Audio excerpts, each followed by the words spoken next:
Good morning বন্ধুরা। আমার ছেলে পড়তে বসে গেছে, স্কুলের এইচডব্লিউগুলো করছে। টিউশনি ছুটি হতে হতে সেই রাত্রি হয়ে যায়, তাই রাত্রিবেলায় আর টাইম পায় না। সকালবেলায় স্কুলের এইচডব্লিউগুলো করে তারপরে নিয়ে যাই। স্কুলে পড়া করতে থাক, ততক্ষণে আমি রান্নাবান্না দেখি। চলো,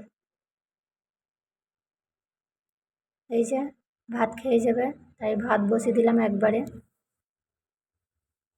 আর আলু বসিয়ে দিলাম। ভাত, আলু সিদ্ধ আর ডিম সিদ্ধ খেয়ে যাবে।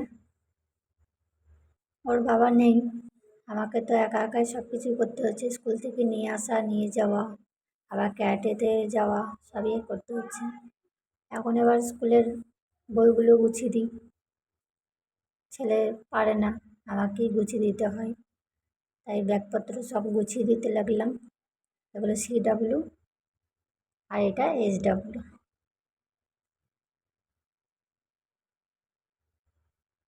পেন্সিল বক্স কোথায়? এই যে পেন্সিল বক্স, পেন, পেন্সিল সব বলে দিলাম। ছেলে বলেছিল পাস্তা খেয়ে যাবে, তাই পাস্তা করে দিয়েছি।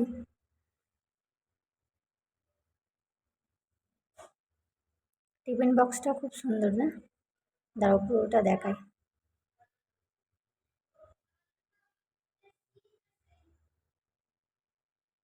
এই যে রেডি, আমার পুত্রও রেডি হয়ে গেছে, নিজে নিজে ড্রেস পরেছে। রসনা জল নিয়ে যাবে, এখন রসনা জল গুলছে, স্কুলে নিয়ে যাবে। রসনা করছে, সারাদিন জল নিয়ে মাস্টারমশাই খাচ্ছেন। এখন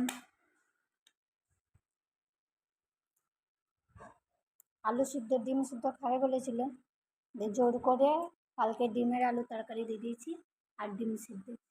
সারাক্ষণটা বদমাশি জুতো করছে মাস্টার। দেখো আমার মা জুতো বেঁধে দিচ্ছে। এই পায়েরটা বাঁধা হয়ে গেছে, এবার এই পায়েরটা বাঁধবে। তো বাঁধা হোক। টিউশনের পড়া কমপ্লিট। ড্রেস পরতে রেডি হও, রেডি হও। আয়না দেখে দেখে পড়ছে, বেল্ট বাঁধছে। রেডি আমরা না।